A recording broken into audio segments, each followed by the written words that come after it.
Good morning, students. Well, once again, chapter number 9, Internal Trade. And the topic is fixed shop large retailers.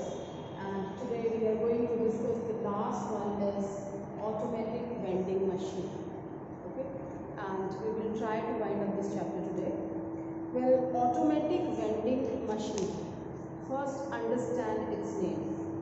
Automatic, then vending machine. Vending means बेचना. Okay. So automatically, the things has been sold with the help of these machines. Okay. Not in Alwar, but if you go to Gurgaon and Delhi, you will find certain machines which are providing the popcorns and cold drinks automatically. You insert a coin, right? You go to the instructions, follow the instructions, insert a coin, and then you will have the standard weight of the popcorns and a limited amount of your Pepsi, cold drinks and all that. So this is your automatic vending machine. Well, this machine doesn't work for each and every item. A fixed items are there. A few items are there which can be sold with the help of these automatic vending machine. Like in some area, milk can be sold with the help of these machineries, and these works automatically. And this needs, it needs maintenance and supervision of the people that requires. And if the stock has been finished from the machine, that also we have to refill. Okay, so this is working on totally different system. When it is providing you the product it is selling, that time it is not required that somebody should supervise this, but time to time, it is working properly. Is it working properly, or has the stock finished, or it is available, and its maintenance because it is working technically. Okay, so these all points we have to take care. So let's talk in detail about this automatic vending machine. Well, a vending machine is a new form of direct retailing. It is a machine operated by coins or tokens. The buyer inserts the coin or a token into the machine and receives a specified quantity of a product from the machinery. Okay. Now, vending machines are placed at a convenient location such as railway stations, airports, petrol pump, etc. Well, this method of retail selling is very popular in Western countries now. These are becoming popular in India also. Well, in big cities you will find this kind of facility, not the small one. Well, example, they have taken dairy milk sells milk through its vending machines. Okay, selling milk with the help of this. What are the advantages? I hope the concept is clear. Well, that is not very popular in the small cities and the metropolitan cities. In the big cities, you will find these kind of machines are working. And here it is advantages of this machine is vending machines are useful for selling pre-packed brands of low price products which have high turnover, like hot beverages, soft drinks, milk, chocolates, platform tickets, etc. So these kind of things can be sold with the help of automatic vending machine. I have already told you students it is not applicable for everything. Only a few and selected items can be sold with the help of this. Okay.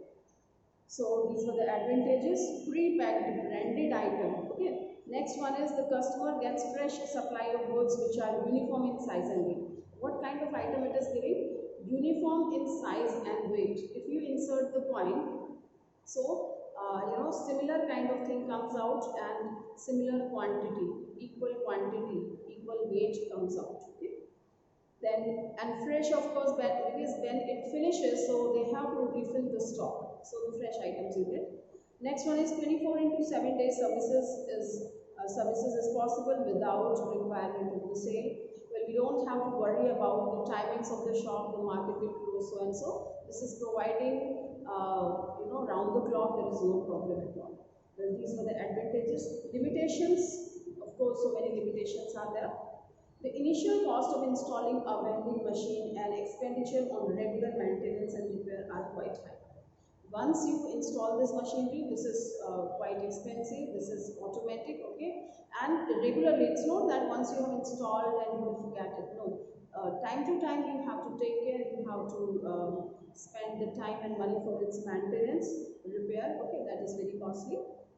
The next limitation is consumers can't feel or see the product before buying it and don't have the opportunity of returning unwanted goods. Well, if you go and buy some, chocolate or wafers or anything, and after giving money even, you think, no, no, I don't like this, I've taken like that, I want to return it. या ये वापस ले लो, दूसरे वाला दे दो. So there is no problem. Easily you can return. But this kind of facility is not available in vending machines. Once you have inserted the coin, so the product will come out and you have to take it. Well, special packs have to be developed for the machines. Special kind of packaging will be done. It's not the ordinary packaging which you get at the shops. So special packaging will be done. Next one, the machines have to be made reliable in their operations. There is great inconvenience if the machine suddenly breaks down during the course of sales. Well, it should be reliable, and while its operating period, sometime the problem arises, and if this happens, so that will be very inconvenient for the purchasers. If you insert the point and the product doesn't come out, so this is also one of the problem. Okay, so these are certain limitations. And last one is machine requires regular repair and maintenance. It needs time to time. Okay, so these were the advantages and limitations of the vending machine, and these are limited. Limited services of these things are available. Well, students, here we have completed large scale fixed shops. Okay, all kinds of large scale fixed shop we have done. Well, now we have a next topic, that is commerce, Chamber of Commerce and Industry. Students, you might have noticed that all the professional institutions, they have their, all the professionals, they have their institutions. If I talk about chartered accountants, CA, which institution is there? ICAI, Institute of Chartered Accountant of India. ICWAI for the cost accountants. Okay, for the lawyers there is a law council is there, and for the doctors there is another institute. All these professionals, they have their institutes. Okay, kind of these institutes, they frame the rule regulations, they do the work for their betterment, they protect all these professionals from some problems and all that. Okay, so if we talk about the business, so earlier there was no such institution who works for that, but these businessmen, they also need protection, and they also need certain help and things. Somebody they need on their head who takes care of them.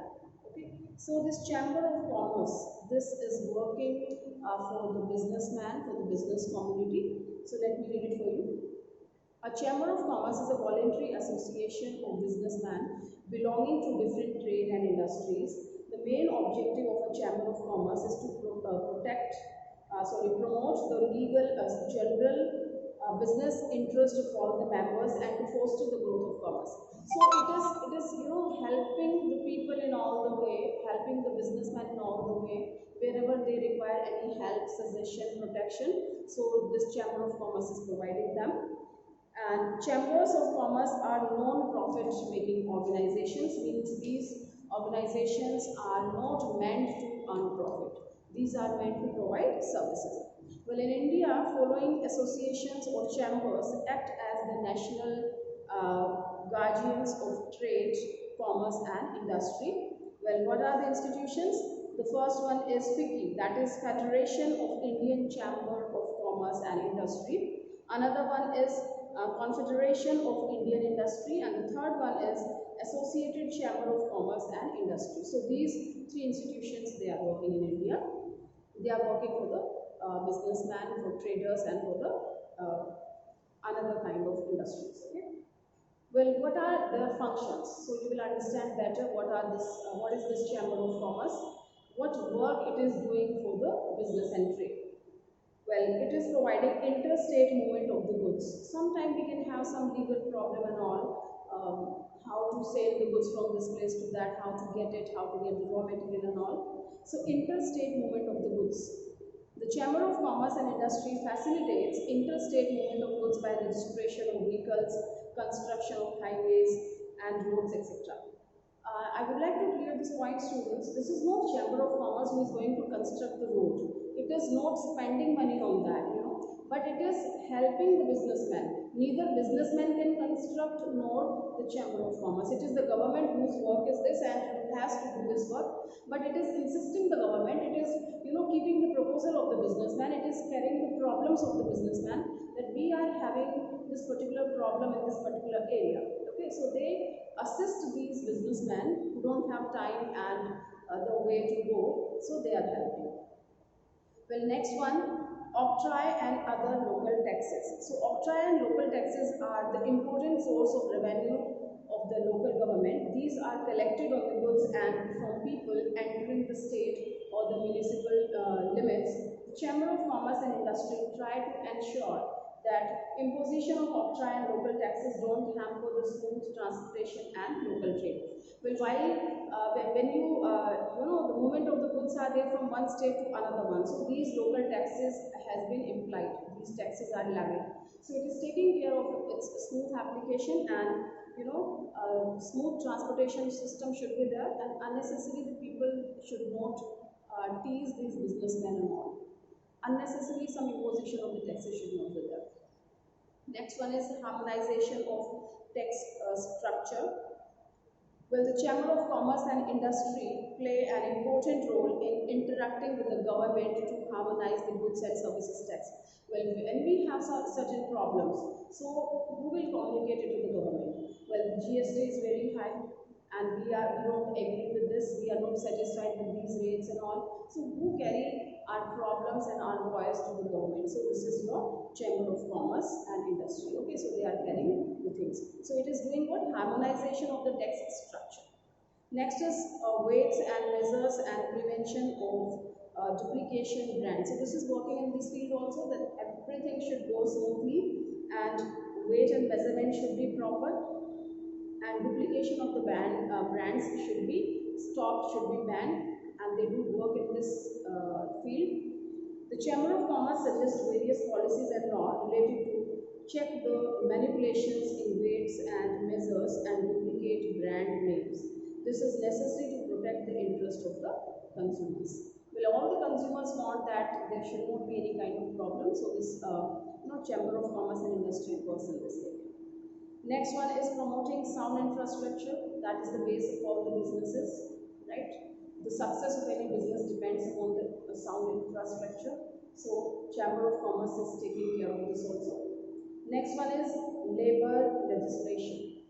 Well, the Chamber of Commerce intervenes the government in formulation of labor law, wages act, compensation act, retrenchment act, etc. because satisfied labor contributes effectively in running industry. Well, this Chamber of Commerce is taking care of their the businesses, and the laborers are the part of your business because they are working in the business, and without laborers you can't think of a business. In industries and otherwise in trading also we need the laborers. Okay, so this Chamber of Commerce is taking care of all the interest of the laborers. It is interfering in the labor law also. How and what kind of law they have framed, and it should be it should be proper, and no injustice should be there with the laborers because of this law. So labor law, wages act, compensation act, if any casualty takes place, any problem takes place, so proper compensation must be paid to the laborers. So all these things are taken care by the Chamber of Commerce and Industry. Alright students, so I hope it is clear what is this Chamber of Commerce and for what it is working. It is working for the welfare of business and business community and the related things to the business. And it is trying to provide the smoothness in the business area. The work or the business functions should go smoothly. Next topic we have main documents used in the internal trade. Students, main documents, while doing the business, certain documents are generally used on the daily basis. We are using these documents. So one should be very clear. Being a student, maybe you didn't listen that, but you will understand it. Very soon you will be knowing about it in our next chapter also. We have used all these terms. So once you will come on the practical platform, so you will find all these things. So various documents used in the internal trade, and the first one is your pro forma invoice. So what this pro forma invoice is there? It's a statement sent by the seller. You know, when any purchaser is contacting you, you are a seller and somebody wants something, right? So they will talk to you, they will ask about its rate, what is the price of this product, what is its color, what are the qualities, and what are the features. I mean, they want the whole detail of that particular product before buying. If we are a buyer, we also do the same thing. Before buying anything, we do the survey of that item, and we want quotations from the different shopkeepers. We ask the prices and all from the different people. Okay. So this is what proforma invoice. Proforma invoice is a statement sent by a seller containing detailed information regarding price, quality, grade, size, weight, and all other relevant details about a product. Alright. So this is termed as proforma invoice.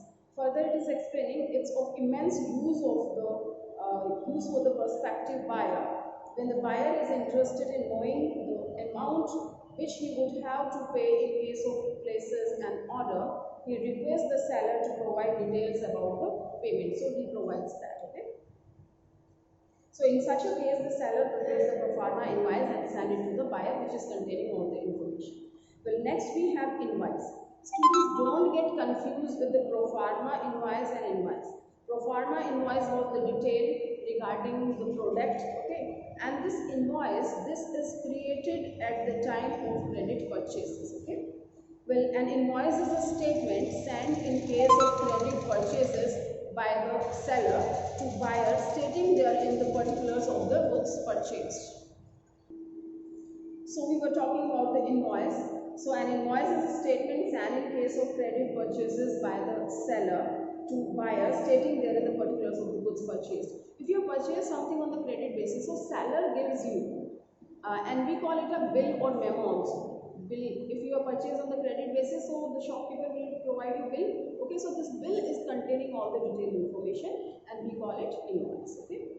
So invoice is very useful document as it provides information regarding seller's name and address, particulars of goods purchased such as quantity, rate, total value, trade, discount, GST terms and payment. Okay. Just look at the bill of any item that you might have at your place. So you will have the whole detail. And students, all these things we have discussed in very in a proper way and in detail. Where do you remember? In accountancy. Well, third is your debit note. All these points we have discussed there. So debit note is a note sent by one party to another informing that the other party his account is debited in the sender's note. Well, when you purchase something on the credit basis, students, okay, so what entry we do in accountancy? You have purchased the goods from Mr. Ram. So purchase account debit to Ram. Ram has been credited here. But if you want to return something, you have to return goods to Mr. Ram. Purchase return आप कर रहे हैं. So the entry will be Ram account debit to purchase return. So what you have done? You have debited the account of Mr. Ram. Okay. So you provide a debit note to the person. All right. So debit note is sent by the buyer. You are the buyer, right? We have purchased the goods, so we are providing this note to the seller.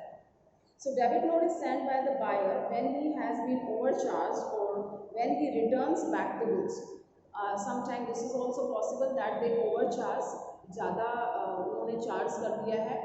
In that case also we can provide the debit note. Means I have purchased the goods of 5,000 but they have shown 7,000.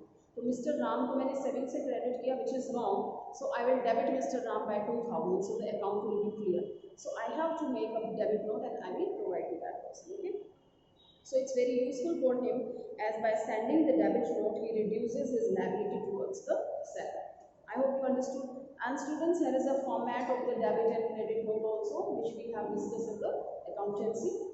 Well, next is your credit note, just opposite of the debit note. Here, this is prepared by the seller.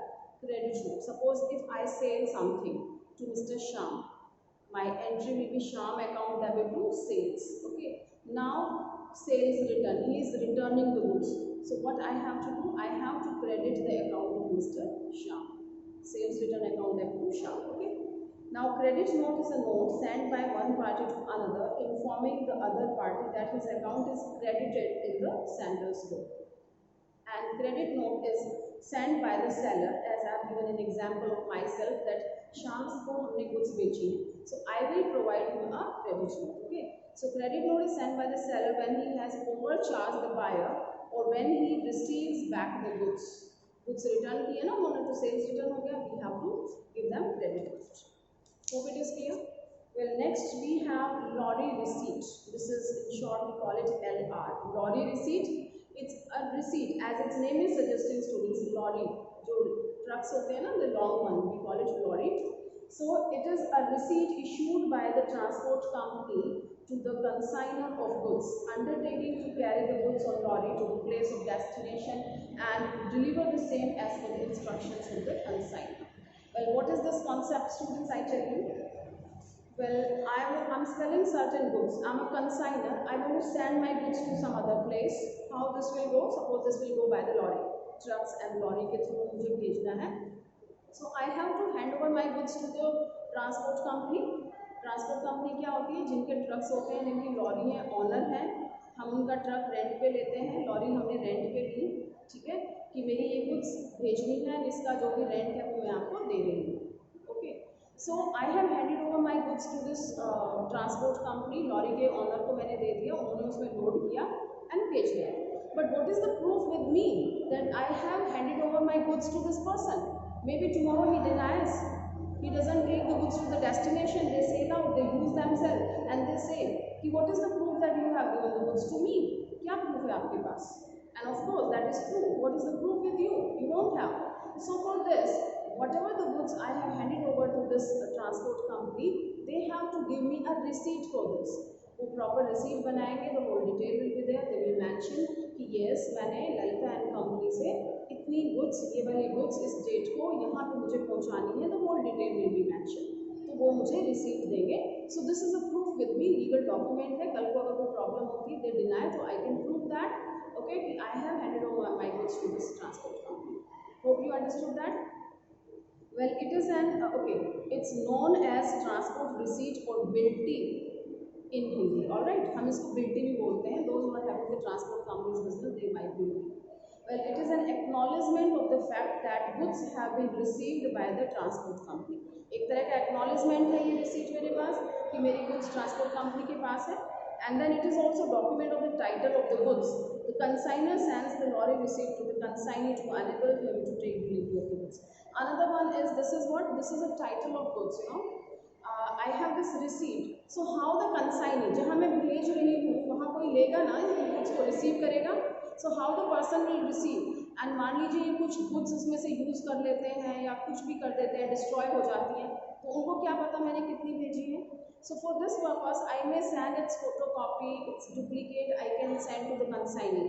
जहाँ मुझे भेजना है वहाँ इसकी photocopy receipt मैं वहाँ भेज दूँगी. So they can tally the goods कि yes, these are the same goods which has been sent by the consignor. जिसको भेज रहे हैं वो consignee, वो भेज रहा है वो consignor, ठीक है? तो वो tally कर लेंगे. This way, this receipt is quite helpful. Lorry receipt, okay? And next we have the railway receipt. Well, this is the same story which I have explained. Instead of lorry, now you are sending the goods through the railway. Well, when the place is very far, very far, and you know you are sending your goods through the railway bogies. You are, instead of lorry, you are utilizing the railway services. Okay, so this is called railway receipt. All right, students. So it is an acknowledgement of the fact that goods have been received by the railway authorities, and it's also a document of title to the goods. The consignor sends the railway receipt to the consignee to enable him to take delivery of the goods. All right. Well, last but not the least, that is terms of trade. Well, certain simple terms we are using. So these were the documents which we are using, and now the terms which we are using for our business. Very easy and simple. COD, cash on delivery, everyone is well known about it. Here it works when you purchase it, right? So you don't pay the amount. When you pay, when the goods arrives at your doorstep, you receive the goods and you make the payment. So if the purchaser doesn't make payment when the product is delivered, then the product is returned to the seller. नहीं pay करेंगे तो वो return हो जाएगा. Okay. Well, and we call it, this type of transaction is also known as collect on delivery. COD, cash on delivery, and this is COD is collect on delivery, means you are collecting the money on delivery. You are delivering the goods and collecting the money. Well, next term is your FOB, that is free on board. Here board we are talking about the shipments. Okay. Well, it is a contract between the buyer and seller. See, buyer is at one place and here is the seller. So this is a contract. Already they talk about the terms. You know, when seller bear all the expenses till the shipping board, जहाँ पे goods वगैरह load होती हैं, वहाँ तक के सारे expenses seller bear करता है. Okay, carrying the goods and all that.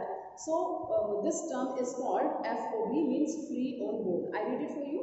It is a contract between the buyer and seller of goods, in which seller undertakes to bear all the expenses of shipment and loading up to the point of delivery, right?